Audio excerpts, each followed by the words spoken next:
Dulu di zaman Nabi Musa alaihissalam ada seorang alim. Ini saya cerita orang alim ini ya. Kalau orang awam sih maklum lah. Kalau sekarang ya kiai lah begitu ya. Ada seorang alim dekat sekali dengan Nabi Musa alaihissalam. Namanya Bal'an bin Ba'urah namanya. Bal'an bin Ba'urah. Ini kedekatannya dengan Nabi Musa luar biasa, belajar. Ya bisa dikatakan muridnya lah, ya, dekat dengan Nabi Musa sehingga menjadi orang-orang yang ternama. Tapi tidak menjamin ternyata. Allah kadang-kadang mencabut hidayah karena giuran kemewahan dunia. Bahkan bin Ba'urah ini ya tumbuh dewasa menjadi tokoh masyarakat. Kalau saya katakan di tempat kita namanya kiai atau tuan guru. Kiai atau tuan guru. Suatu saat ringkas cerita di negeri seberang. Negeri seberang Mesir. Ya sebenarnya sih nggak seberang-seberang amat ya. Kayak misalnya Karimun dengan Batam itu ya. Kalau sebut Nabi Musa di Batam itu, ini di Karimunnya itu seberang ya. Namanya negeri Madyan. Ada penguasanya di situ. Cuman negeri Madyan itu tidak beriman kepada Allah Subhanahu wa taala. Kenapa tidak beriman penduduknya? Karena luar biasa. Madyan itu diriwayatkan bahwa negerinya itu indah. Elok. Negerinya itu indah, elok. Cuman di situ banyak kemungkaran. Ada penyembahan terhadap patung, ada pokoknya kemungkaran, yaitu ingkar kepada ketuhanan Allah. Suatu saat Bal'an ini pergi ke kota Madyan, nyebrang kan? Kalau di sini nyebrangnya dari mana? Dari Karimun ke Batam, dari Batam ke Karimun. Padahal oleh Nabi Musa diutus untuk memberantas kemungkaran di sana. Kamu pergi utusan, namanya juga ulama, namanya juga kiai, namanya juga tuan guru. Diutuslah ke Madyan. Begitu masuk di Madyan, dia melihat luar biasa ini. Keindahannya luar biasa. Keindahannya luar biasa. Banyak loh ya tempat-tempat ibadah orang-orang di luar Islam yang disetting sedemikian rupa yang indah, yang bagus itu ada loh. Banyak. Makanya kalau kita punya masjid kurang bagus ya malu sebenarnya kepada Allah ya. Kan begitu. Masuk di Madyan melihat keindahan luar biasa ini. Kata Bal'an, wah sayang ini. Sayang ini kalau dihancurkan, sayang ini. Ini mestinya perlu dipelihara ini. Dijadikan objek wisata. Nah, kalau sekarang namanya objek wisata ya. Sedangkan Nabi Musa pesan agar itu dihancurkan karena di situ banyak kesyirikan, penyembahan kepada selain Allah. Sudah, gak jadi dihancurkan. Subhanallah, raja atau penguasa di Madyan ini dengar, katanya, wah ini ada umatnya Nabi Musa, bahkan ulamanya di zaman itu datang ke Madyan, akhirnya tertarik dengan bangunan-bangunan ini. Yang penting kita manfaatkan saja katanya. Panggillah Bal'an bin Ba'urah ini, dinego oleh penguasa setempat, kemudian diberi macam-macam perhiasan dan lain sebagainya. Akhirnya berkata, Bal'an, kamu bisa tidak kira-kira mengajak Musa dengan kaumnya itu untuk pergi ke Madyan agar mereka ikut kepada agama kami. Bal'an ini paham.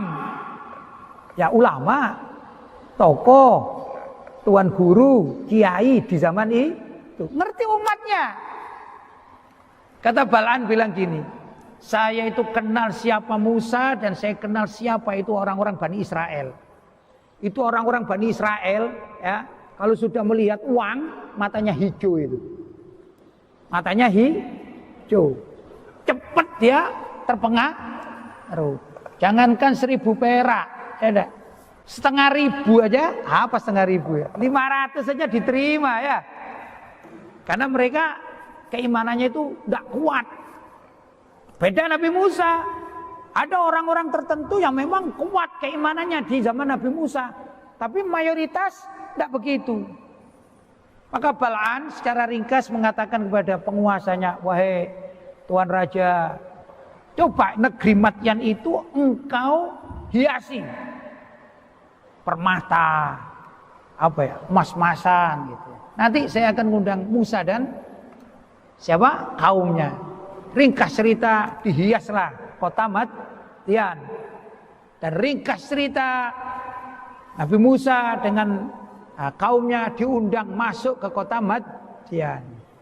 Apa yang terjadi? Nabi Musa murka ya, karena banyak dari pengikutnya itu akhirnya mengikuti arahan Bal'an ya, apa?